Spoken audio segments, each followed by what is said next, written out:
네, 반갑습니다. 우리 점심 맛있게 다 드셨습니까? 네. 오늘 벌써 이제 3과 이제 세 번째 시간 5과 6과를 진행하는 마지막 시간인데요. 우리 기도하고 오늘 시간 보내도록 하겠습니다. 살아계신 하나님, 우리가 이 복잡다단한 세상을 살아가면서 성경적 가치관과 성경적 세계관을 가지고 살아가기 위해서 지금 기독교 세계관 공부를 하고 있습니다.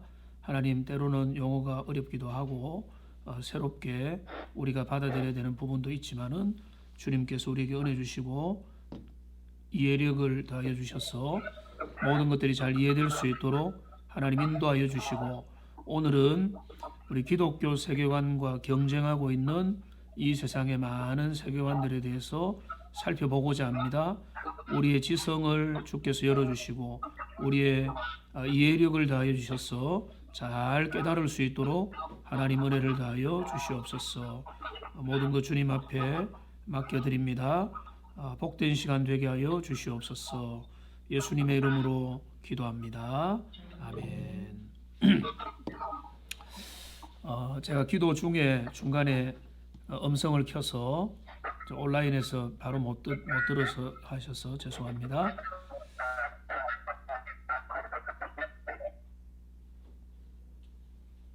지금 찍찍거리는 소리가 나는데 그게 여기 본부에서 나는 건지 모르겠네요. 한번 보겠습니다. 오늘 출석을 먼저 부르겠습니다. 김은총 집사님. 네. 네. 집사님, 세계관, 기독교 세계관 도움 좀 잘 받고 계십니까? 네. 네. 어떤 면이 도움이 되시는 것 같아요? 여태껏 몰랐던 거. 예, 좀 몰랐지만 요거 공부하면은 유익할 것 같죠? 네. 네, 감사합니다. 우리 김정삼 집사님. 네. 집사님 꾸준하게 현장에 오셔서 감사하고요. 김태경 권사님은 오늘 몸이 좀 안 좋으셔서 이제 나중에 영상으로 들으시기로 하셨습니다. 김현숙 사모님, 밑에 지금 꺼져 있네요. 네, 반갑습니다.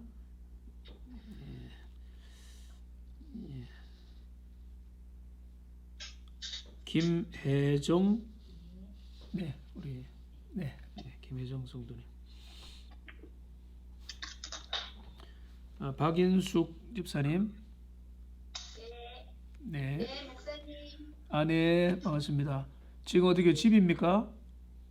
사무실이요. 이거 배경이 좋습니다. 직장요. 네, 직장에서 좋은 직장이시네요. 강의도 들으실 수 있고. 감사합니다. 네, 집사님도 이제 기독교 세계관 어떻게 도움이 좀 되고 있습니까? 네, 이제 평소에 저희가 아까처럼 이거 이제 이주병원에 대해서도 이제 아이들하고 나눌 때도 조금 더 구체적으로 조금 더 강력하게 이렇게 할 수 있어서 굉장히 감사했습니다. 네, 아유 감사합니다. 네, 박지원 집사님. 네. 네, 이거 집사님도 이제 마지막 시간인데 그래도 음성으로 소감 한번 말씀해 보십시오.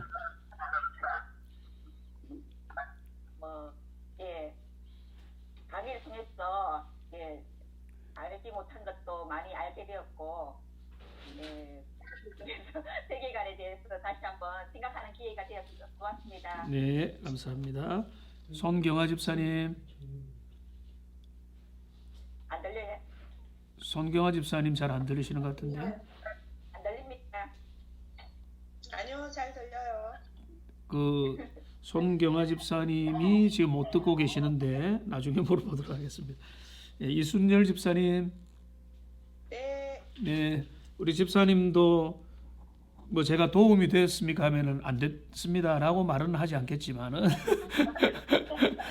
어떤 면에서 좀 유익이 됐습니까? 이렇게 그냥 별 생각 없이 살았는데 좀 더 구체적으로 기독 네 그냥 이렇게 좀 안목도 넓어지는 듯 하고요.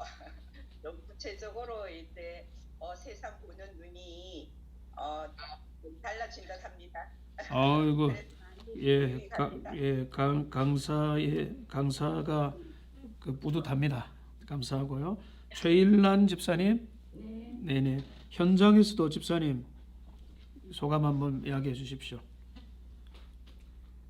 성경을 우리가 볼 때 그냥 네, 무작정 이제 그냥 읽기만 하고 예. 또 중요한 부분 체크해서 이제 그냥 넘겼었는데 지금은 우리가 또 질문할 수 있는 기회가 있고 또 우리가 또 이 말씀을 좀 구체적으로 네. 가슴이 와닿아서 성령 은혜가 되는 것 같습니다. 네, 아이고, 감사합니다. 성경을 그냥 쭉 읽었었는데 생각을 하면서 읽을 수 있는 좋은 기회가 되셨다라고 말씀하셨네요. 감사합니다. 우리 김정숙 권사님, 네네. 우리 권사님은 어떻게 어떤 면에서 좀 도움이 된 것 같아요? 일주일 동안 네. 교회에서나 가정에서 막 제 마음대로 하려고 했던 부분들이 있었는데 눈을 내가 이렇게 잘못되었구나 이렇게 해서 잘 넘어갔어요 문제들이요. 아이고, 그렇구나. 문제들을 그러니까 신앙 따로 생활 따로가 아니라 모든 삶도 연결시켜서 생각하려고 애를 쓰셨다. 네, 감사합니다. 네, 감사하고 오늘 마지막 강의인데요. 그 주간반은 시간이 2시간이라서 50분에서 시간이 부족하진 않은데 지난번에도 말씀드렸지만 세계관을 지금 전체 한 6시간 가지고 다루기에는 부족하고 그래서 제가 이제 그 기독교 세계관을 가지고 지난 1강에서 말씀드렸지만은 그러면은 우리가 우리의 삶의 문제들에 대해서 어떻게 바라볼 것인가라고 하는 그런 것들도 계속 고민을 해봐야 됩니다. 정치와 기독교 세계관, 기독교 세계관과 경제, 기독교 세계관과 자녀 교육, 기독교 세계관과 차별 금지, 기독교 세계관과 이주민 뭐 이런 복잡한 문제에 대해서 이제 기독교적인 세계관을 가지고 생각하는 법이 그러니까 우리의 모든 표준은 성경이잖아요. 그죠? 우리의 잣대가 성경이라면 그 성경을 잣대를 가지고 하나님 안에서 그 문제를 어떻게 바라고 내 남자니까 여자니까 내한테 뭐가 좋냐 이런 게 아니라 계속 생각이 바뀌는 거죠. 그러니까 근데 이제 오늘은 이제 제가 첫 강에서 말씀드렸지만은 세계관이라는 거는 기독교 용어가 아니거든요. 세계관은 모든 사람들이 모든 민족과 시대 속에 일정한 세계관들이 있습니다. 그 중에 이제 우리는 기독교 세계관이 너무너무 중요하다라고 하는 것들을 지난주에 주로 살펴봤고요. 첫 번째 1, 2강에서는 세계관이 중요하다. 그 다음에 3, 4강에서는 기독교 세계관의 핵심이 있다. 그거는 창조, 타락, 구속, 완성이라고 하는 큰 틀을 가지고 하나님의 역사 드라마, 하나님께서 그 일하신다. 하나님의 드라마 속에 우리는 어떤 부분에 있다라고 하는 것들을 의식하면서 살아가는 이 기독교 세계관인데 오늘 우리가 시간이 되는 만큼 살펴보기 원하는 것은 이 기독교 세계관만 있는 게 아니라 여러 세계관들이 정립된 세계관도 있고 막 그런 게 혼재되어 있는 것도 있는데 오늘은 그 주요 몇몇 세계관들을 살펴보기 원합니다. 지금 이제 교환 10페이지를 보시면은요, 제임스 사이어가 서로 우위를 점하려고 싸우고 다투는 세계관들이 있다라고 이야기를 했습니다.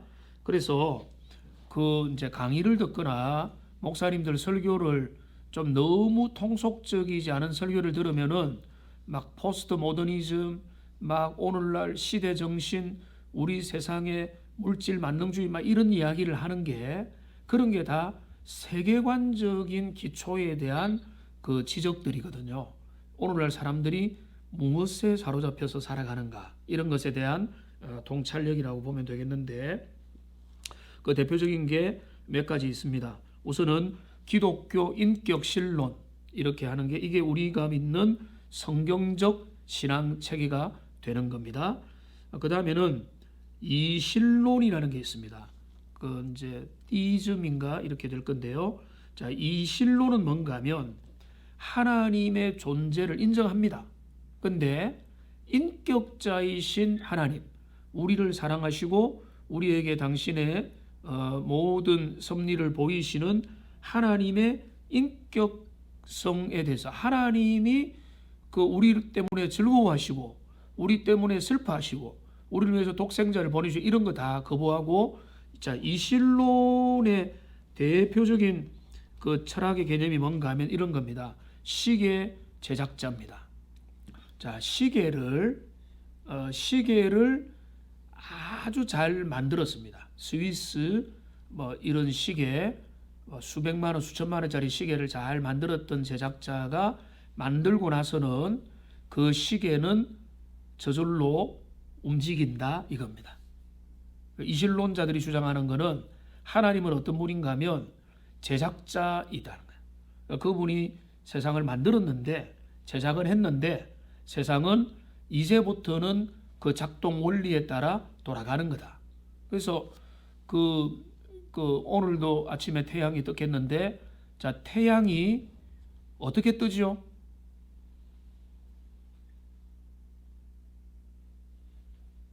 태양이 원래는 뜨는 게 아니죠. 지구가 태양 주변에 공전을 하고 또 자전을 하면서 태양이 뜨게 보이는데 자, 태양이 이제 과학자들은 과학을 만능으로 생각하는 사람들은 자, 과학의 법칙에 따라서 태양이 뜨게 되었다 이렇게 말을 하는 거예요.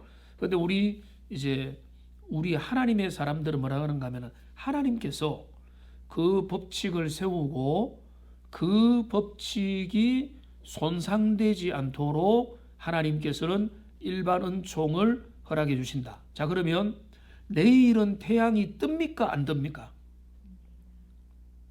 뜬다고요? 왜요? 하나님 법칙을 해놨어요. 무조건 뜹니까? 자전하니까. 네라고 했는데 제가 이제 물어보는 데는 이유가 있습니다. 우리가 생각을 자꾸 해야 됩니다. 오늘 저녁에 이제 주님이 재림하시면 모든 질서는 무너집니다. 그리고 계시록에 보면은 태양도 필요 없다라고 했어요. 그리고 그건 이제 우선 주님이 재림하실 수 있죠.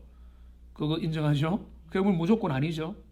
자, 그다음에 뭔가 하면 하나님이 태양을 멈출 수 있습니까? 없습니까? 멈춘 적이 있습니까? 없습니까? 있죠. 구약에 한번 있죠. 잠시. 자, 그러면 우리는 알고 있습니다. 내일 태양이 뜬다. 그런데 이 뜬다는 건 뭔가 하면 하나님의 성실하심이에요. 그죠? 근데 하나님이 그런 일을 안 하시는 게 은혜인데 비상적인 필요에 의해서 태양에 뜨는 것을 중단하실 수가 있는 거예요. 근데 내 생전에 그런 꼴을 못 봤다. 자, 그런데 코로나 어르신들 뭐라고 합니까? 그분들의 생전에 그런 일이 없었어요. 근데 일어나죠.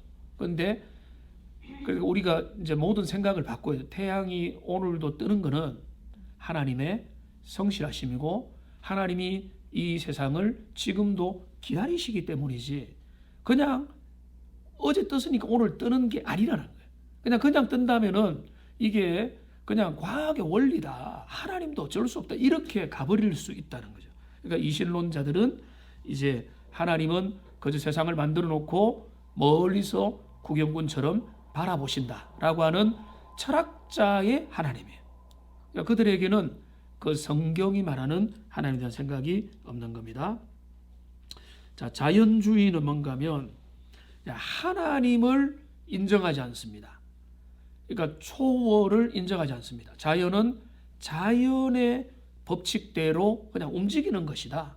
자연이 원래 그런 것이다 라고 생각하는 것입니다. 그러니까 자연, 인간의 자율성, 결국은 우리가 이 자연과 함께 어떻게 살아갈 거냐 이 문제만 중요하다라고 하는 자연주의가 있고요. 그 다음에 자연주의가 그 다음에 설명이 되어 있는데 허무주의의 설명을 보면은 자연주의에서 인간의 이성에 대한 믿음이 허물어질 때 나타나는 결과가 뭔가 하면 허무주의라는 거죠. 자, 이거를 쉽게 이렇게 설명을 해보면, 자, 열심히 노력을 하면 성공한다. 독립한다. 나의 앞가림을 충분히 할 수 있다. 라고 믿고 열심히 노력을 해왔는데, 근데 예를 들어서 내 자녀가 교통사고 나서 죽어버렸다. 자, 그러면 어떤 믿음이 깨졌는가 하면, 내가 그냥 착하게 열심히 노력하는 게 전부가 아니구나 라는 것을 비로소 알게 되는 거죠. 자, 그겁니다. 허무주의라는 다른 거 아니에요. 자, 인간이 죄인이고 탐욕이고 서로가 어르렁거리고 국가들끼리 자원 경쟁하고 그 막 완전히 우위권 싸움을 하고 개인도 마찬가지고 우리나라도 뭐 말이 좋아서 한민족이지 다들 자기 밥그릇 싸움을 하고 있는 이런 모습을 바라보면은 소망이 없다는 거죠. 왜냐하면 인간의 이성을 가지고 함께 한목적적으로 원하는 방향을 향해서 잘 가기가 어렵다는 것을 발견하고 결국은 뭔가 하면 소망이 없다. 그래서 허무주의에 빠지게 되는. 그러니까 순진하게 잘 자라왔던 그 이제 젊은 친구들이 10대 후반, 20대, 뭐 30대, 요즘에는 더 나이가 올라가는 것 같아요. 이 세상에 벽에 부닥치면서 이상과 현실 사이에 괴리를 크게 느끼면서 그들이 절망하게 되는 거죠. 우리나라가 전 세계에서 자살률 1위 국가입니다. 그만큼 우리 현실이 척박하다는 거죠. 근데 어른들과 믿음 있는 사람들은 믿음을 가지고 하나님 바라보면은 어떤 상황에서도 견딜 수 있고 이길 수 있다라고 하지만 그거는 정답이지만 이 친구들에게는 그게 준비가 안 돼 있잖아요. 그러니까 이상과 현실이 너무 크고 우리 이제 아들이 지금 이제 아들이 이제 막내인데 이제 고3인데요. 한 중학교 올라갈 때인가 그 전인가 하여튼 지금으로부터는 오래됐는데 저한테 이런 이야기를 아빠 난 아빠가 완벽한 줄 알았어요. 이렇게 하더라고요. 그걸 이제 알았냐 이렇게 이야기는 했지만 그게 깨져야 되는 거죠. 깨져야 됩니다. 그리고 부족하다. 인생은 다 연약하고 한계를 지니고 연약하지만 그러나 그 가운데 하나님의 은혜로 산다. 이렇게 갈 때 훨씬 더 은혜가 있는 거지. 완벽하다고 느끼면 느낄수록 훨씬 더 실망하게 되는 겁니다. 결혼 관계도 마찬가지예요. 배우자가 이럴 줄 몰랐다. 그러니까 목사님이 이럴 줄을 몰랐다. 교회가 이럴 줄은 몰랐다. 모르는 게 순진한 거죠. 그러니까 오히려 알 걸 알아야 돼요. 연약하고 부족한 걸 알지만 그렇기 때문에 허무하다가 아니라 그 다음 단계로 나가는 거죠. 그러니까 여기 허무주의는 뭔가 하면 세상의 모든 것들은 자연의 질서대로 돌아간다고 하는 것에 대한 그 이제 인간 세계 반발입니다. 이성은 그렇게 안 돌아가고 1차 대전을 벌이고 2차 대전을 벌이고 남북 상쟁을 하고 나라 안에서도 지역끼리 싸우고 세대끼리 싸우고 여야가 싸우는 모습을 보고 아이고 진짜 거기는 돌아보기도 싫다라고 말하는 그런 심리, 그게 바로 뭔가 하면 허무주의라는 허무주의. 그러니까 허무주의는 하나님 없는 세상에서 진지하게 세상을 바라볼 때 피할 수 없는 필연적인 사고방식이에요. 제가 말씀드린 하나님 없이, 그러니까 하나님을 믿는 사람은 허무주의가 아니죠. 자, 허무함을 느끼는 것은 정상일까요? 비정상일까요? 정상이에요. 전도서도 뭐라고 했습니까? 헛되고 헛되니 모든 것이 헛되다. 인생의 허무를 느끼는 게 문제가 아니에요. 근데 거기에서 이제 탈출구를 찾지 못하는 거죠. 소망의 근거를 못 찾으니까 허무주의자가 되어버리는 거죠. 자, 그 다음에 이제 허무주의와 좀 반대는 뭔가 하면 실존주의입니다. 실존주의는 뭔가 하면 결국 이 땅에서 살아남는 게 중요하다. 개인이 의지력으로 주관적 개념의 진선미를 만들어낼 수 있다고 믿으며 그것을 통해서 허무주의를 극복한다. 그러니까 이 세상을 아름답게 본 사람이 그 세계가 깨져서 실망해버리고 답을 못 찾는 게 허무주의라면, 그래, 세상이 이렇다면 제대로 한번 살아보자. 그 사람들 이기고 경쟁해서 승리해서 내가 정말로 이 땅에서 내게 도움되고 우리 가족 챙기고 할 수 있는 거 잘해보자 라고 하는 게 실존주의. 그리고 뭔가 누가 뭐라고 하면은 어쩔 수 없어, 먹고 살려면 어쩔 수 없는 거야 라고 말하는 게 실존주의죠. 오늘날 강력하게 작동하는 그 이제 세계관이 뭔가 하면 실존주의 철학, 실존주의 개념이라고 볼 수가 있는 겁니다. 그 다음에 이제 동양의 범신론적 이론론, 말이 어려운데요. 동양사상입니다. 동양사상은 뭐 이렇게 이제 범신론적인 개념을 가지고 있습니다. 그래서 범신론은 뭔가 하면 만물의 하나님이다. 만물이 하나님이다. 모든 만물의 하나님, 그러니까 이제 우리 기독교의 섭리론은 뭔가 하면 만물에 하나님의 기운이 깃들어 있다. 이게 이제 기독교 신앙이에요. 근데 범신론자는 뭔가 하면 만물이 하나님인 거예요. 그러니까 거기에 이제 신기를 느끼는 거예요. 뱀, 나무, 돌, 달, 온갖 좀 이렇게 괴이한 것, 특이한 것, 신기한 것, 뭐 어린아이 뭐 이런 거 다 그거가 하나님이라고 보는 거죠. 인도에 보면은 뭐 수천 수만 가지 종교들이 있다잖아요. 인도의 모든 종교들, 일본도 마찬가지. 일본은 완전히 귀신의 왕국이거든요. 일본의 그 모든 종류의 신들을 다 섬기는, 우동의 신, 자전거의 신, 자동차의 신, 음식의 신, 모든 걸 다 신으로. 그렇게, 그러니까 그게 범신론적인 건데, 그 범신론을 가지면 그들은 모든 만물을 조심스럽게 대할 수도 있어요. 왜냐하면 거기에 신적인 기운이 있다고 보기 때문에. 근데 그게 쉽게 뭐라고 하면은 우상숭배로 빠지는 거죠. 그러니까 유일신이 아니에요. 하나님 우리에게 말씀하시고 절대자 창조주가 아니라 만물이 다 신이니까 모든 것들을 여기에서 이제 결국은 이제 불교 같은 것도 나올 수 있는 거죠. 그 다음에 중요한 사상, 오늘날 기독교 세계관과 싸우는 21세기의 사상이 뭔가 하면 포스트 모더니즘입니다. 자, 포스트 모더니즘은 뭔가 하면 이제 저도 벌써 이제 그런 시대가 되어 버렸습니다. 요즘에 좀 우울합니다. 왜 우울한가 하면 뉴스를 들었는데 이제 모더나가 이제 부스트 샷을 맞아야 되는데 50대 이상의 위험군들은 맞아야 됩니다. 이렇게 하는 거야. 이제 우리 나이는 그게 다 들어가는 거예요.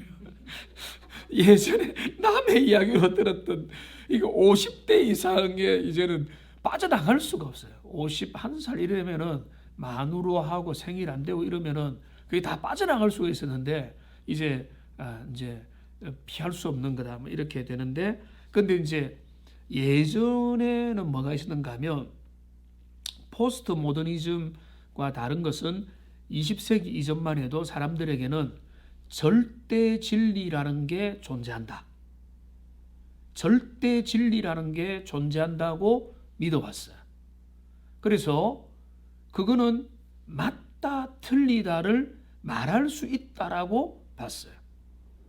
근데 이제 포스트 모더니즘 나중에 나오겠지만 어렵게 생각하지 마시고, 자, 모더니즘이 뭔가 하면 근대 사상, 근대주의잖아요. 근대주의, 모더니즘. 근데 포스트 모더니즘 뭔가 하면은 근대 사상 이후의 사상이에요. 근대 사상 이후의 사상은 뭔가 하면 쉽게 말하면 절대 진리는 이제 없는 거예요. 그 절대 진리는 없다. 자, 그러면은 예를 들어서 이제 오징어 게임을 전 세계가 난리인데 오징어 게임을 통해서 나타내고자 하는 그 의미가 뭐냐라고 할 때 그거를 포스트 모더니즘을 가지고 있는 그 사람들은 뭔가 하면 그 의미는 각자에게 다르게 받아들여진다. 그 개취 존중이라는 말을 요즘 많이 하죠. 개인의 취향을 존중한다. 그거는 좋은 말이지만은 의미 분석에까지 갑니다. 이게 왜 중요한가 하면 제가 이제 뭐 두서없이 말해도 이제 이해를 하십시오. 자, 우리는 이 하나님의 말씀인 성경에 하나님의 당신의 뜻이 있다고 믿습니까? 없다고 믿습니까? 있다고 믿죠. 성경에는 기록된 성경의 저자의 뜻이 있다고 믿는데 포스트 모더니즘을 가진 사람들은 뭐라고 생각하는가 하면 그게 중요한 게 아니라는 거예요. 내가 어떤 구절에서 은혜를 받는 게 중요하다고 말하는 거예요. 어떤 내용이 내게 좋으면 됐다. 내게 좋다. 이게 포스트 모더니즘이에요. 그러면 우리가 반성할 게 있죠. 우리는 이제 설교를 들을 때 저도 이제 그 싸움을 하는데요. 우리 성도님들이 이제 평균적으로 목사님 설교가 좀 어렵습니다. 이야기를 해요. 근데 저는 가능한 한 쉽게 하려고 하고 이제 이해를 하려고 해요. 근데 솔직히 성도들은요, 쉬운 설교를 좋아해요. 그죠? 그리고 스토리가 간증이 있는 게 좋습니까? 없는 게 좋습니까? 있는 게 좋게 보이죠. 예화도 좀 많은 게 좋게 보이죠. 예화, 간증, 눈물, 감동, 그래 어울려 가지고 근데 시간은 짧게 이렇게 그렇게 해서 그 모든 것들이 어울려지기를 바라는 거예요. 자, 그런데 좋습니다. 근데 거기서 제일 중요한 거는 뭔가 하면 원래는 뭐가 되는가 하면 모더니즘적인 정신을 가진 사람의 중요한 건 뭔가 하면 하나님의 뜻이 뭔가. 그래서 주님이 진짜 원하는 유일한 나침반 그 북극성 기준이 뭔가를 아는 게 중요했던 거예요. 그걸 알려주는 게 목회자의 사명이고 그것이 확인되는 게 사명이고 그런데 요새는 뭔가 하면은 내게 다가오는 게 있어야 된다라고 자꾸 생각하는 거예요.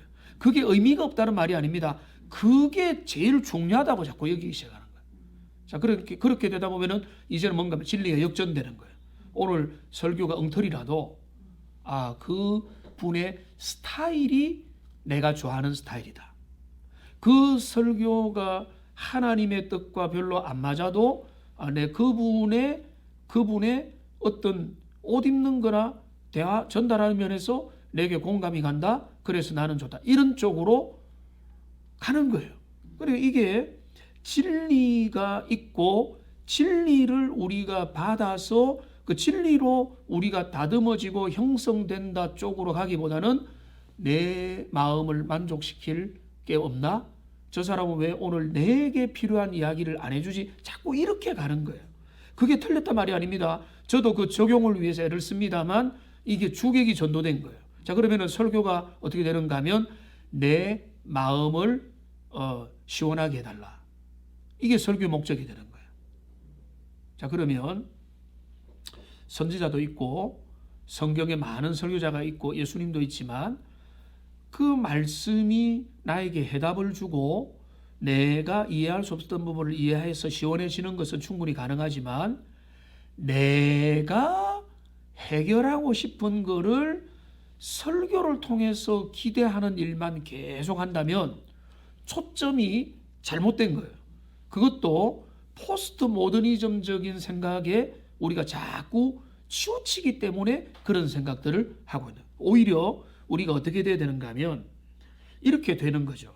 하나님, 오늘 내가 주님 앞에 왔습니다. 하나님의 거룩한 뜻을 알기를 원합니다. 주님의 그 기준과 주님의 진리와 주님의 마음을 알아서 내게 적용하기를 원합니다. 이렇게 가야 되는 거예요. 이제 저희 교회에서는 모든 과정에서 새벽기도 그렇고 훈련도 있고 매일 성경을 가지고 진행을 하는데 지금 이제 출애굽기 뒷부분을 가다 보니까 계속 뭔가 하면은 그 성막을 이제 만드는 장면들이 계속해서 나오거든요. 그러면은 이제 포스트 모더니즘적인 생각을 가지면 어떻게 해야 되는가 하면 이런 걸 다 넘어가 버려야 돼요. 왜냐하면 내게 직접적으로 다가오는 것이 아니기 때문에. 그러니까 성경 중에서 내가 자꾸 편식을 하고 골라 먹게 되는 거죠. 그렇게 가면 안 되는 것이다.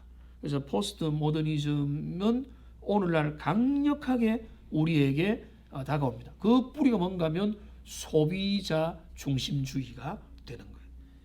기독교도 그런데 큰 영향을 받고 있습니다. 제임스 사이어의 중요한 질문인데요. 이제 오늘 주간반 듣는 분들 진짜 제가 격려를 하면은 이제 과제를 내신 분들 대체적으로 그 내용의 이해력이 꽤 높으셔서 감사했어요. 그래 감사했는데 오늘도 이제 간단하게 대답하시는 걸 보니까 질문을 하게 되었다. 생각을 해보게 되었다. 모든 것들을 한번 살펴보면서 하게 되었다. 이런 쪽의 이야기를 거의 정답에 가깝게 하셨는데 제가 강의에서 요청 기대했던 바가 그런 거예요.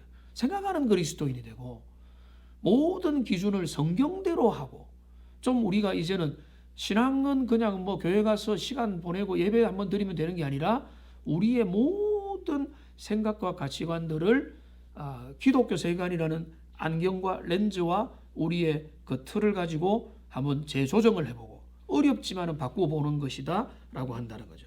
그러면은 그 세계관의 윤곽을 분별할 수 있는 몇 가지 진단 질문이 있다는 겁니다. 진단 질문이 있는데 그 질문에 몇 가지 질문은 뭔가 하면 최고의 실제는 무엇인가? 지난주에 제가 말씀드렸죠. 자, 최고의 실제. 자, 궁극적인 실제를 유실론자는 뭐라고 했습니까? 하나님이라고 보겠죠. 근데 유물론자, 진화론자는 뭐라고 하겠습니까? 물질이라고 보겠죠. 그러니까 이게 최고의 실제는 무엇인가? 그다음에 그러니까 이제 하나님이 존재하시는가? 신이라는 분이 존재하는가? 절대자는 있는가? 이런 거죠. 우리 주변 세상의 본질은 무엇인가? 이런 거 당연히 이제 사춘기가 되면서부터 질문하는 거예요. 그러니까 세상은 어떻게 만들어졌는가? 우연히 있었는가? 우연히 있었다면 첫 번째 출발하는 물질의 원래의 기원은 뭔가를 당연히 생각을 해볼 수 있는 거죠. 어릴 때 개통철학이 철학의 핵심입니다. 그거를 끈질기게 질문을 해가는 게 중요하다는 거죠. 자, 인간으로 존재한다는 것은 무슨 의미인가? 자, 인간이 왜 사는가? 결국은 사람들, 어른들, 안 믿는 사람들 뭐라고 합니까? 뭐 말하다가 뭐 좀 이렇게 궁색해지면은 다 먹고 살려고 하는 것이라고 하는 거죠. 자, 그러면 우리 기독교 세계관을 가진 사람은 이런 말을 자녀에게 하면 안 되죠. 먹고 살려고 생존하는 게 아니죠. 먹고 사는 거는 따라오는 거죠. 사람이 떡으로만 사는 게 아니잖아요. 그죠? 그러니까 먹고 사는 거는 인생의 중요한 부분입니다. 그러나 먹고 살기 위해서 인생이 태어난 건 아니라는 거예요. 그러면 왜 태어났는가? 그러니까 궁극적인 질문을 해보는 거죠. 자, 그래서 허무주의, 그 다음에 이제 그 니체의 그런 어떤 무신론 허무주의 사상들이 왜 가는가 하면 그 이제 까미의 이방인이라는 소설이 워낙 충격적이잖아요. 어느 해변가인가 아마 이럴 겁니다. 그 주인공이 태양이 너무 밝아서 누군가를 쏴서 죽였다는 거예요. 자, 거기에는 어떤 근거가 없어요. 그냥 그렇게 했다는 거예요. 그러니까 그거는 우리를 허무로 이끄는 겁니다. 그러니까 인간이 절대자를 의지하고 궁극적인 목적을 발견하지 못하면 뭔가를 붙잡죠. 근데 잘못된 걸 붙잡죠. 돈을 붙잡고, 내 새끼 붙잡고, 어떤 인간관계 붙잡고, 건강을 붙잡고, 뭐 그렇게 되는 거죠. 그렇지 않으면 어떻게 되는가 하면 존재의 근거를 발견하지 못하죠. 그러니까 지금 이제 여기 이제 여성들이 좀 많으시니까 그 부부 관계가 다 좋기를 바라고요. 남편만을 지나치게 의지하고 살아가는 분들 요즘 별로 없죠. 그런데 남편을만을 의지하고 살아가면 됩니까? 안 됩니까? 그러니까 안 되거든요. 하나님을 의지해야 돼요. 그래 남편은 존중하고 존경하고 귀하게 여기고 남편들은 아내를 귀하게 여기고 의지하고 자녀 난 네 없으면 못 산다. 당신 없으면 안 돼요. 이런 말이 이제 사랑의 말이지만은 그러나 우리가 그러니까 그런 것들이 사라져 버리면 견딜 수가 없는 거예요. 빠져나올 수가 없는 거예요. 그러니까 여기 뭔가면 인간이 존재하는 무슨 의미인가? 이제 그 존재의 의미에 대해서 물어보게 되는 거죠. 그 다음에 죽으면 어떻게 되는가? 죽음을 생각하게 되는 거죠. 그 다음에 뭔가를 안다는 것 자체가 왜 가능한가? 뭐 이거는 좀 철학적인 질문인데 이제 데카르트가 근대 철학의 출발자로 인정을 받습니다. 데카르트가 했던 유명한 말이 있어요. 여러분 한번 들어보셨을 건데 뭐라고 했습니까? 나는 생각한다, 고로 존재한다. 자, 그러면 인간 존재의 근원을 데카르트는 뭐로 봤는가 하면 생각을 하는 거로 봤다는 거예요. 생각을 한다는 거는 반성을 할 수 있고 평가를 할 수 있고 그 다음에 개선을 할 수 있다라고 본 거죠. 그러니까 그럼 뭔가 생각을 하고 자기 객관화를 할 수도 있고 평가를 하고 반복적인 걸 끊자라고 하고 결단을 할 수 있죠. 내 남편이 그리고 내 자녀가 내가 자꾸 이렇게 하니까 싫어하는구나 라고 하는 것들을 내가 자꾸 봤어요. 자, 그러면 지혜로운 현숙한 아내라면 어떻게 하겠습니까? 이거는 반복되니까 좋지 않구나 라고 하면은 그거를 내려놓아야지. 결단해야지. 그거는 내가 하나님 앞에 은혜를 구해야지. 이렇게 가면서 하는 것. 그게 생각할 수 있는 것. 뭔가를 깨달아갈 수 있는 것. 이런 게 중요하다는 겁니다. 옳고 그름을 어떻게 구분하는가. 자, 이거는 뭔가 하면 자, 옳고 그름. 간통은 옳습니까? 틀렸습니까? 근데 우리나라 국법에서 우리나라 형법에서 간통죄는 사라졌죠. 자, 그러면 간통죄는 우리 믿는 사람에게 무조건 틀린 거예요. 왜 틀렸죠? 하나님이 원하지 않잖아요. 그러니까 죄인 겁니다. 자, 그러니까 근데 우리가 죄인데 세상의 사람들과 기준이 달라진 거죠. 그러니까 이중 기준이 생긴 거예요. 그러니까 우리는 이렇게 보면 되죠. 더 높은 도덕을 가지고 살아가게 되는 겁니다. 세상과 원래 좀 세상의 유교적인 관점에서 비슷했는데 세상은 세속주의로 가면서 점점 옅어지는 거예요. 동성애 이런 거는 동성애는 아직까지 우리나라에서 완전 합법화는 동성 결혼도 완전 합법화는 안 돼 있으니까 동성애와 동성결혼을 반대하는 비율이 제가 알기로 80-90% 이상이 돼요. 자, 그렇다는 말은 지금은 우리나라에서 이거는 옳고 그름이라는 게 동성애가 틀렸다로 가는 거예요. 근데 우리의 자녀와 자녀들 세대가 되면 동성애가 틀렸다는 비율이 절반 이하로 떨어질 수도 있다는 거예요. 자, 그러면 그때의 보편적인 상식은 달라지게 된다는 거예요. 그러니까 지금 옳고 그름이라는 문제도 결국은 그 이제 세상 사람들이 따르는 거는 절대 진리가 아니에요. 사회가 보편적으로 용인하는 것이에요.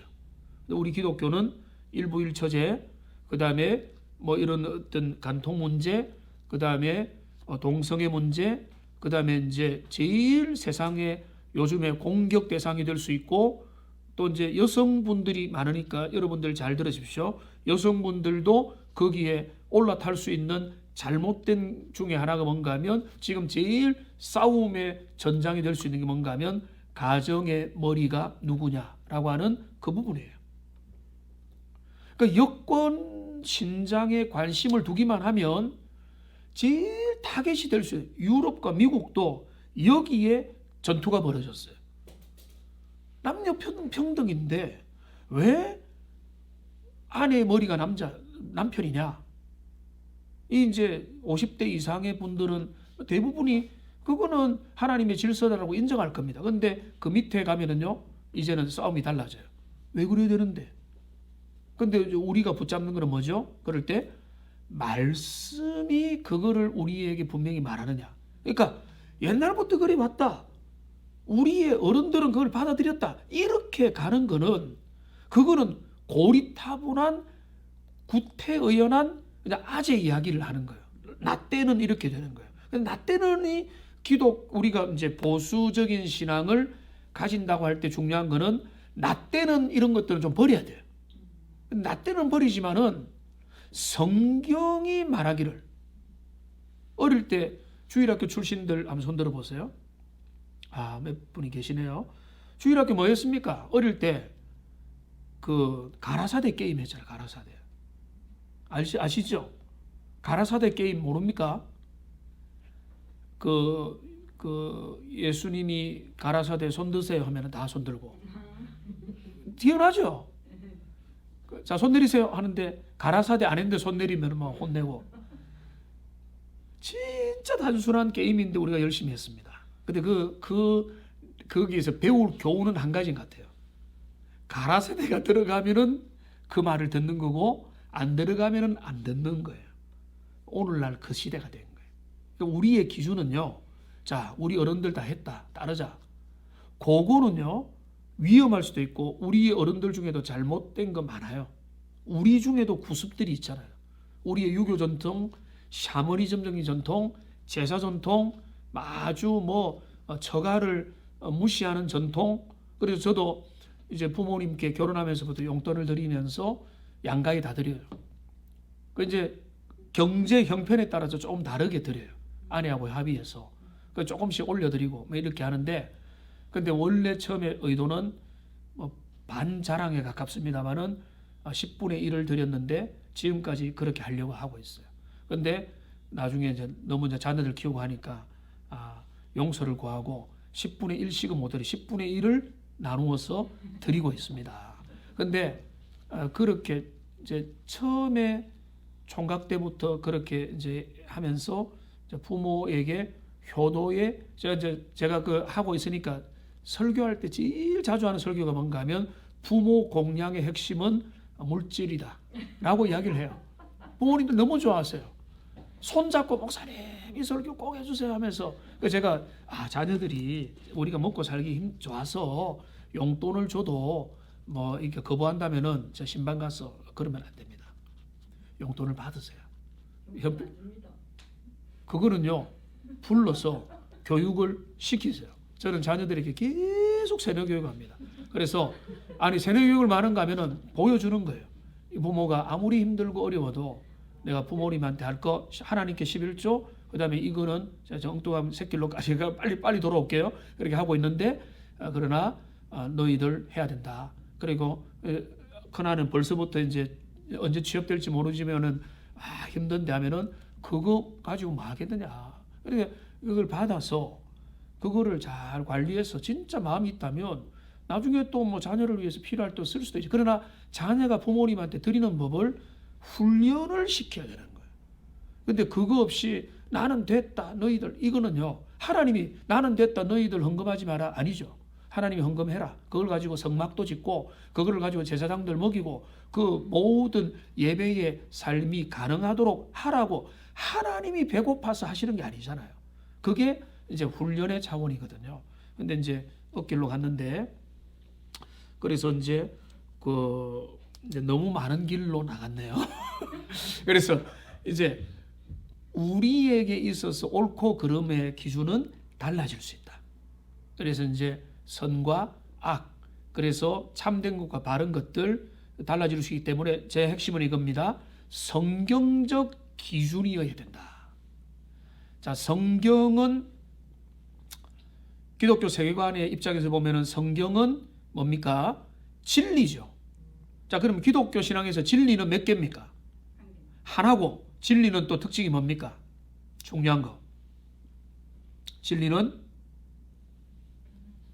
그렇죠. 변하지 않죠. 이게 중요합니다. 진리라는 거는 자, 2000년 전에는 이랬는데 2000년 후에는 저래야 된다. 이거는 진리가 아니에요. 그거는 그냥 공동선이에요. 합의예요.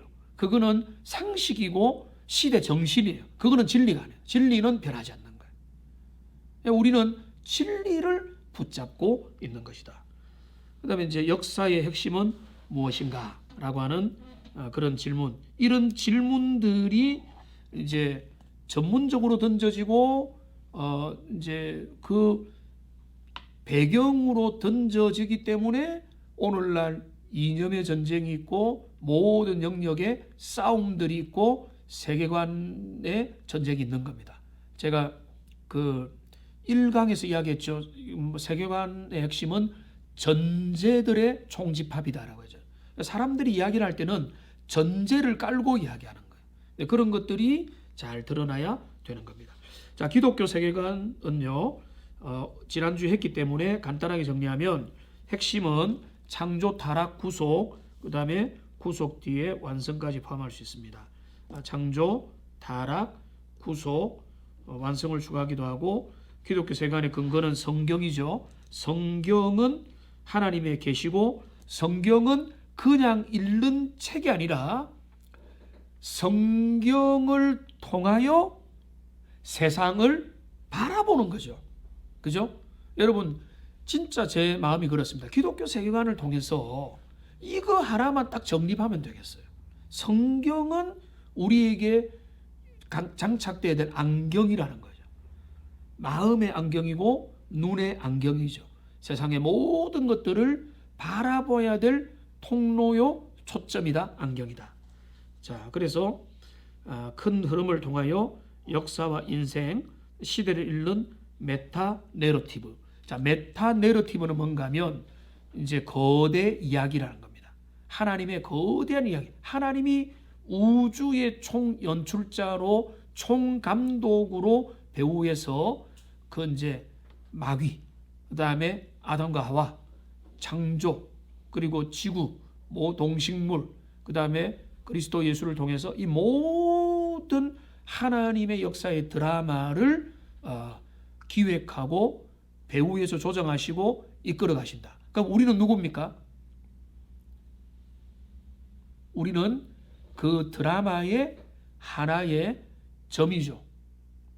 자, 그 하나의 점인데, 근데 그 옛날에 우리나라의 영화는 그 제가 이제 영화를 좀 관심 있게 이제 대하는 편인데, 옛날에 우리나라 영화는요 정말로 재미가 없다고 봐요.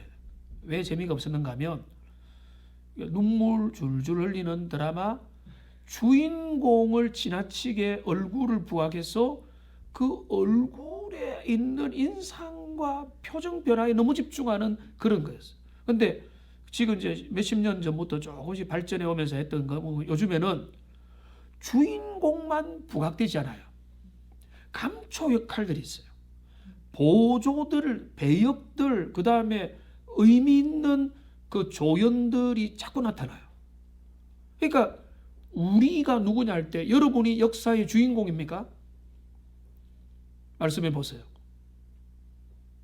여러분이 역사의 주인공입니까? 다음에 강의하면 이제 OX 했다가 O, X 이렇게 줌으로 들면 재밌겠는데 여러분 역사의 주인공 아니에요.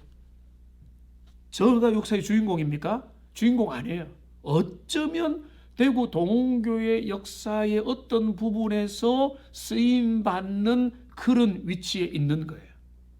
자, 그러면 우리가 어떻게 생각하는가 하면 하나님의 나라의 드라마에 기여한다.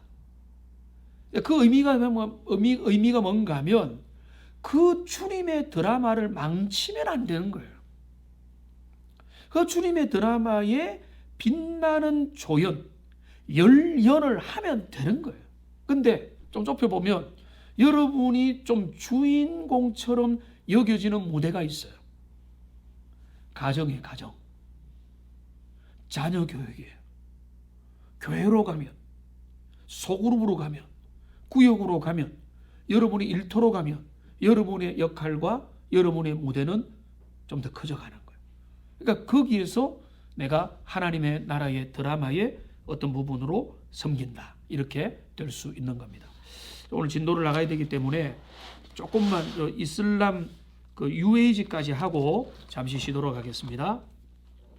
자, 이제 그래서 세계관은 많은데 기독교 세계관과 충돌하고 있고 기독교 세계관과 대조되고 싸우는 이제 몇 가지 세계관들을 우리가 알아야 대비할 수 있기 때문인데요. 첫째는 뭔가 하면 가장 유사할 수 있는 이슬람 세계관을 우리가 살펴봐야 됩니다.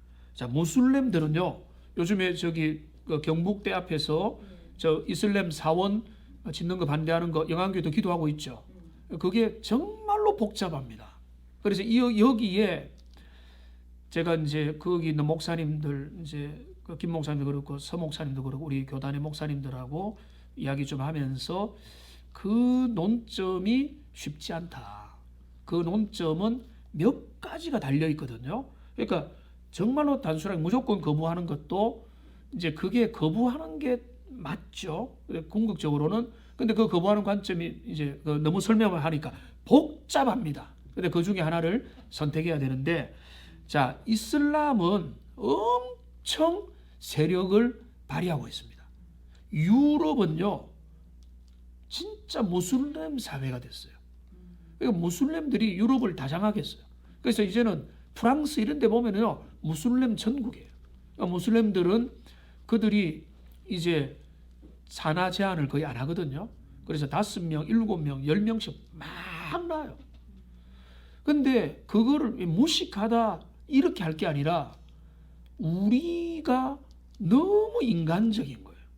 근데 뭐 먹고 살기 힘드니까 그런 거 알아요. 근데 우리가 그런 사회가 됐죠. 뭐 출산율이 뭐 0.9도 안 된다 뭐 이런 이야기를 들었는데 정말 심각한 저출산, 그러니까 미래 세대가 암울한데 이슬람은 이제 세속적인 말로 하면 부흥기를 겪고 있어요. 이슬람이 전 세계로 펼쳐가고 있는데, 그러니까 우리가 잘 알아야 되죠. 자, 이슬람교의 관습에 5 기둥이 있습니다. 근데 참고로 여기부터 나오는 이 모든 그 자료들은요, 이거는 이제 책보다는 그 다른 전문가들의 도움을 받은 겁니다. 물론 앞에도 다 받았습니다만은 여기 있는 자료들을 도표나 이런 것들을 전문가들을 도움을 받아서 그거를 제가 차용해 온 거니까 제가 이걸 다 정리했다고 절대 생각하지 마십시오. 저는 전달자입니다. 그러니까 이제 누가 이거 가지고 뭐 따질 사람은 없겠지만은 미리 알려드려야 제 마음이 편하기 때문에 그렇습니다. 그러니까 이슬람교의 관습의 5 기둥을 말하면은 첫째는 신은 알라뿐이며 무하마드는 그의 선지자라는 신앙 고백을 반복해야 된다. 이게 이제 그들의 첫 번째 중요한 기둥입니다. 두 번째는 무슬림은 기도를 하루에 5시간 해야 된다. 5번은 해야 된다. 새벽부터. 제가 인도네시아 그 이제 우리 어른들하고 같이 지금 비전 투어를 갔거든요. 몇 년 전에 갔는데 새벽부터 그 소리 울립니다. 어떤 데는 조금 규모 큰 데는 직접 막 이게 기도문을 외우고요. 좀 약한 데는 틉니다. 이게 녹음기를 틀어가지고 하는데 그게 와 하면서 미묘한 그 선교사님들 이야기 들으면 거기에 영적 전쟁이 심해요. 근데 한편으로 생각하면은 이제 그들의 종교적인 외적인 모습은요, 우리 개신교 5배입니다. 그들이 5번 정해놓고 그렇게 열심히 하는 모습을 보면은 종교적인 열심만큼은 우리가 따라갈 수가 없는, 그게 이제 그들에게 의무로 돼 있어요. 뭐 점심시간 직후인가 이를 직전인가 할 때는요, 그들이 다 생업을 중단하고 가까운 사원에 가서 그걸 하고, 아니면은 그 메카 방향으로 놓고 하고, 지금도 지금 경대 앞에는 그런 걸 다 하는 거거든요. 그게 그들에게 의무고요. 세 번째로 라마단 기간 동안에는 낮에는 금식하고 금욕해야 된다. 이들이 얼마나 외식주의자인지, 이 라마단 기간을 보내고 나면 이들이 다 살이 쪄요. 왜겠습니까? 밤에 많이 먹어요. 예? 밤에 많이 먹어요. 밤에 엄청 많이 먹어요. 먹기를 작정하고 기다리는 거예요. 그러니까 이들이, 그러니까 낮에 금식의 의미를 왜곡하는 거죠. 제가 예전에 어릴 때 10대 때 교회에서 같이 금식을 했는데, 교회에서 뭔가 뭐 금식을 하는 건 좋아요. 근데 금식을 하는데 밤 12시까지 금식했거든요, 교회에서. 근데 11시 40분이 되면은 라면 물을 올리는 거예요. 그걸 기다렸어요. 계란 몇 개 넣자 이러면서. 그러니까 그게 얼마나 하나님이 오실 때 귀엽겠어요. 근데 이제 그게 그러니까 진짜 금식은 뭔가 하면 굶으면서 슬퍼하는 거거든요. 나의 죄를, 교회의 죄를, 우리 시대의 죄를 슬퍼하며 애통하는 게 문제가 되는데, 금식을 하면서 이제는 먹을 걸 젓가락 들고 기다리는 거죠.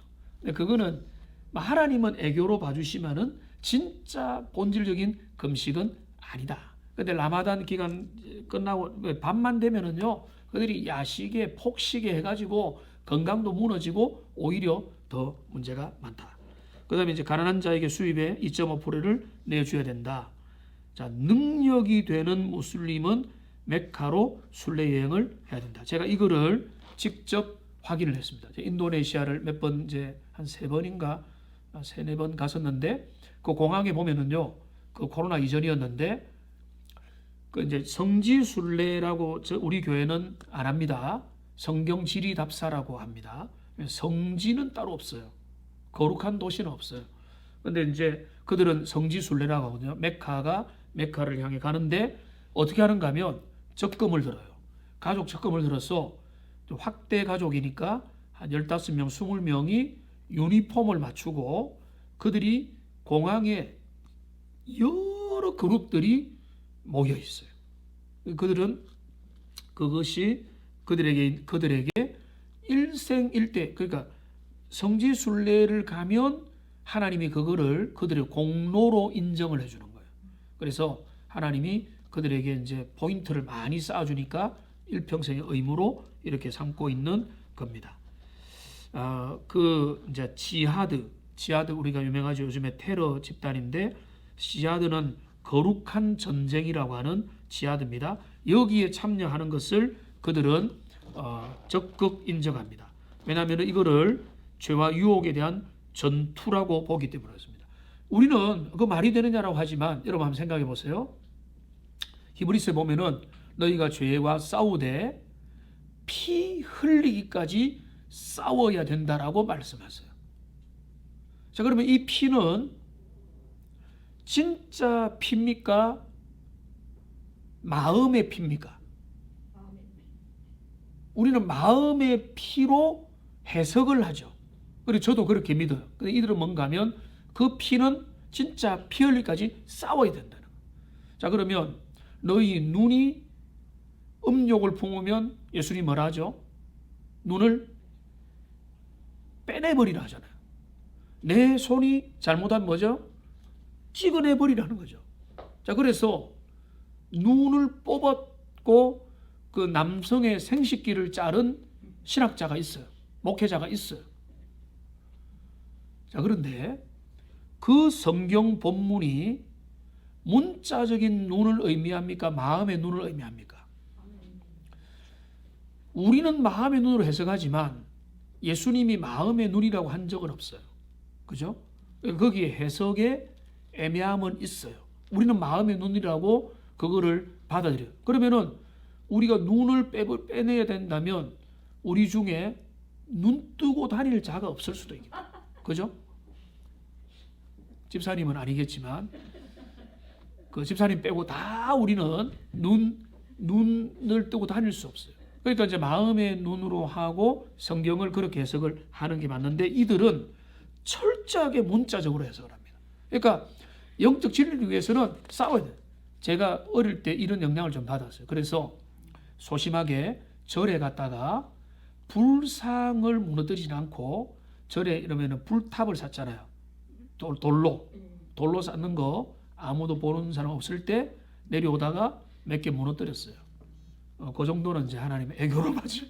근데 이제 그렇게 이제 진짜 전쟁을 벌여야 된다. 이게 어디까지 가는가 하면은 십자군 전쟁까지 가는 겁니다. 중세 십자군 전쟁이 엄청난 유럽의 싸움이거든요. 십자군 전쟁에서 중요한 것은 누구의 싸움입니까? 기독교와 이슬람과의 싸움이잖아요. 그러니까 이게 바로 뭔가 하면 성전의 사상이에요. 그러니까 우리 기독교도 타락했어요, 그때. 타락한 기독교, 중세, 천주교, 로만 가톨릭은 십자군 전쟁을 위해서 뭘 만들었습니까? 결국은 면죄부를 만들고 너희들이 십자군 전쟁에 동참해야 하나님의 은혜에 가깝다. 이러면서 독려를 했고 많은 사람이 거기에 이제 붙었던 거거든요. 그러니까 그 성전을 인정하는 겁니다. 자, 빨리 도표를 보겠습니다. 자, 그들의 근거가 뭔가? 기독교는 성경인데 이슬람은 코란, 하디스, 수나, 코란 빼고는 저도 잘 몰라요. 이들은 이거를 절대 기준이라고 하는데 코란은 이제 그 마호멧이 계시를 받았다고 여겨지는 이제 그들의 성경인데 그 성경일 수가 없죠. 여기 보면은 성경의 내용을 연이어서 말하는 그 인간적인 그런 내용인데 그들은 이거를 절대적인 진리로 받아들입니다. 자, 신학은 똑같이 유실론인데요. 우리 기독교는 삼위일체론이고 이들은 일신론이에요. 유일하신 하나님, 구약의 하나님만 절대자로 인정을 합니다. 자, 철학은 둘 다 초자연입니다. 왜냐하면 자연 넘어 계신 하나님의 능력을 함께 인정하기 때문에. 윤리학은 절대적인 윤리죠. 제가 말씀드렸죠. 기독교 기준은 하나님의 기준이기 때문에 절대적 도덕을 이야기하는 겁니다. 상대적 도덕은 기독교 진리는 아니에요. 그러니까 자녀들한테도 이런 거 잘 가르쳐야 돼요. 세상에 동성애나 차별금지법 요즘에 이거 밖에 나가면 욕 들어먹습니다 할 때 너희의 기준이 뭐냐 이거를 확인을 시켜 가야 된다. 생물학은 둘 다 창조론입니다. 심리학은 심신이원론인데 이제 이들은 심신이원이 같은 이원론이지만은 타락을 인정하지 않는다. 그 다음에 사회학적으로는 전통적 가족 관계를 고수하고요. 교회, 국가에 대해서 아주 중요한 그 입장을 취하고 있습니다. 근데 이들이 중요한 사유는 뭔가 하면 일부 다처제를 가족 관계에 코란에 애매하게 기록이 되어 있어요. 근데 코란에 또 정통한 또 일부 학자는 일부 다처제를 의미한 게 아니다. 이거는 다른 의미다라고 주장을 하는데 하여튼 그렇고 이들은 회당 중심으로 모이고 이들은 뭔가 하면 이슬람 국가 IS를 추구합니다. 자, 이슬람 국가 하니까 우리는 무섭고 겁난데 여러분 이거는 원래 무섭고 겁나는 게 아니에요. 우리가 여러분 기독교 국가가 만들어지기를 바라면 그게 똑같은 거예요. 그들은 이슬람 국가가 만들어지기 원하는 거예요. 근데 그 중에 그들은 피와 폭력과 총과 무력으로 우리가 적극적으로 싸워서 만들어내야 되겠다. 근데 우리는 뭡니까? 평화로, 기도로, 섬김으로 하나님, 예수님이 했던 방식으로 만들어가겠다. 이 차이가 나는 거죠. 자, 법학은 넘어가고요. 정치는 하나님의 정의가 중요하고 인간의 개인의 양심의 자유가 중요하고 기독교입니다. 질서가 중요한데 이슬람은 이슬람 성전, 그러니까 이슬람 성전 중심으로 모든 것들이 연결되어야 되는 겁니다. 경제학은 둘 다 소유의 청지기의식입니다. 역사학은 뭔가 하면 창조 타락 구속 완성이고 이들 뭔가 하면 역사의 결정론. 자, 역사의 결정론. 그 이슬람 사람들의 인사가 뭐죠? 인샬라죠. 인샬라. 인샬라. 인샬라가 뭔가면 인샬라는 뭔가면 주의 뜻대로 될지어다. 알라의 뜻대로, 신의 뜻대로 되어진다. 자, 이거는 제가 이거 가지고 예전에 이제 젊은 사람들 특강을 많이 했는데, 자, 우리 기독교 신앙은요, 인샬라가 아니에요. 인샬라는 결정론이고 숙명론입니다. 운명론입니다. 운명은 정해져 있다. 정해지는 운명을 따라가야 된다. 이게 숙명론이라면 기독교 신앙은 운명론이 아니라 섭리론이에요. 하나님의 뜻을 믿음으로 인정하며 내게 주어진 삶을 살아갈 때 변화도 가능하고 하나님의 인생을 새롭게 하시고 역사의 주관자로서 새롭게 이끌어 가신다. 이런 변화를 주님이 인정하고 계시는 겁니다. 자, 그렇게 아시면 되겠습니다. 자, 이까지 하고 화장실 다녀오셔야 되니까 2시 15분에 뵙도록 하겠습니다. 잠시 쉬겠습니다. 수고하셨습니다.